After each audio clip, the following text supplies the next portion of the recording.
Ukraine's President Volodymyr Zelensky hands out medals to his border guards as a widely expected counter-offensive against Russian forces approaches.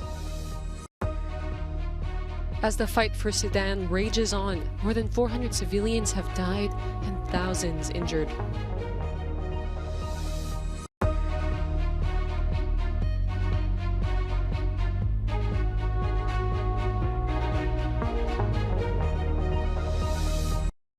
On his last day in Hungary, Pope Francis hints that the country should change its closed-doors approach to migrants and refugees.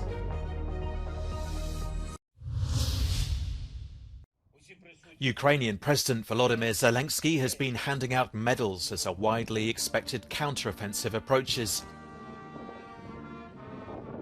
On Sunday, he honoured the border guard force at an unidentified military base and wished them success in the main battles that he said were coming soon. Шановні воїни, вже скоро головні битви. Ми маємо звільнити нашу землю і наших людей з російської неволі. Ми маємо відновити повну лінію нашого державного кордону, як на суші, так і на морі.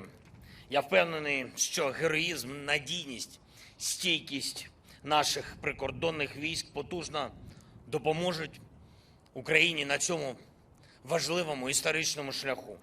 Meanwhile, the head of the mercenary group Wagner has said that his fighters in Bakhmut will need to withdraw or stay and die if they don't get more ammunition.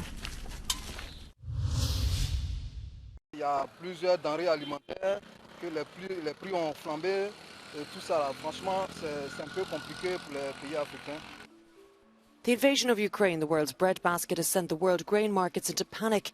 Today's stabilised prices remain high, around 250 to 300 euros per tonne. A heavy price to pay for countries that depend on imports for their food security. Les grandes zones d'achat aujourd'hui dans le monde, ce sont le Moyen-Orient, l'Afrique du Nord, l'Afrique subsaharienne et l'Asie du Sud-Est. Ces quatre sous-régions font 2/3, voire 70% chaque année de l'importation mondiale de blé. Si vous êtes l'Algérie, le Nigeria, vous avez de la manne pétrolière qui vous permet éventuellement d'acheter un peu plus cher ce blé, là où la Tunisie, le Mali ou le Soudan, pour prendre des pays qui aujourd'hui sont particulièrement instables, ont des difficultés à payer ce blé plus cher sur le marché international. But this relative balance hangs by a thread, the safe passage of Ukrainian wheat ships through the Black Sea. This transit has been guaranteed since July by an initiative brokered by the UN and Turkey. It has already been called into question twice, in November and March. Each time when there is a discussion around is the agreement going to be renewed or not, prices become volatile again. Volatility is bad for consumers, above all in poor countries and in poor households. Russia is using the agreement as a means of pressure to lift economic sanctions imposed by the West. If its demands are not met by May 18th, it will not sign the agreement. The package deal was extended up to May 18 in order to encourage the UN and resolve 5 systematic problems blocking domestic agricultural exports, Russian exports. But the sea is not the only way out for Ukrainian grain. The European Union has opened its roads, rails and ports to Kyiv wheat. This measure has been questioned by Eastern European farmers. Over the past year, some 30 million tonnes of grain have left Ukraine by land. C'est une vraie sécurité pour l'Ukraine, c'est aussi une sécurité pour un certain nombre de pays acheteurs dans le monde que des volumes puissent passer par l'Europe. While Russia and Ukraine play a major role in the grain market, they are not alone. Importing countries could also count on China, the United States, Canada or India. And if there's something positive that we have seen in this crisis, is that those other producers can buffer off a lot of what happens in individual countries. The reconstruction of Ukraine is a task for more than one generation. As fighting continues on the front line, the battle to rebuild the country in the decades to come grows in the background. Ian Golden was part of a panel of experts in attendance at the Ukraine Reconstruction Conference. He says the international community aid could be quicker. Well, conflict and war is development in reverse. It destroys everything. It destroys institutions, it destroys people's lives and their mental state and their physical states, of course. All of that will take time to rebuild. The most important thing is it has to be done by the Ukrainians. And that, I think, is happening in a way that could be done more rapidly with more international support, but it is certainly happening. The Russians thought they'd destroyed the energy system, but it's been rebuilt and is operating pretty effectively in Ukraine. So that's a very good example. Many bridges were destroyed that have been rebuilt, and people can cross over them again. And of course, the military need to cross over them. This week, Italy organised a bilateral conference in support of the reconstruction of Ukraine. The cost of the war is rising by the day. The numbers are very big. We're already talking about 400 billion euro in reconstruction costs. And actually, I feel that the costs are going to be even bigger. But it's a small number in relationship to what the international institutions can mobilize. We have to remember that the rich countries found over $20 trillion in response to the COVID-19 pandemic. Governments and international institutions are called upon to support the war effort, but also the economic and social stabilization of Ukraine. Smoke hovers over Khartoum as fighting continued in parts of Sudan's capital, which has been turned into the front lines in a conflict between the country's two warring generals, despite the extension of a ceasefire.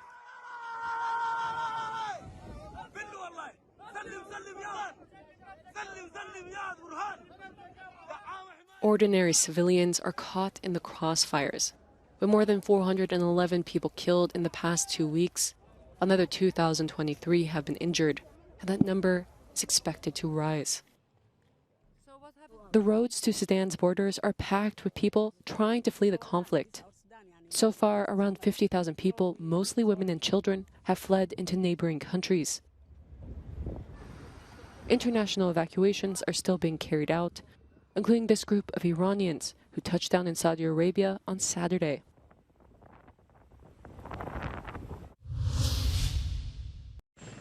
For a 17th week, Israelis gathered in Tel Aviv to protest against the government's contentious judicial reforms. Since the beginning of the year, protesters have argued the proposed changes threaten the country's democracy, hurting its systems of checks and balances, and concentrate authority in the hands of a few lawmakers. Every week to demonstrate, to demand that the government maintains a democratic country. Without democracy, we don't have a health system, we don't have justice, and our whole Zionist dream will fail.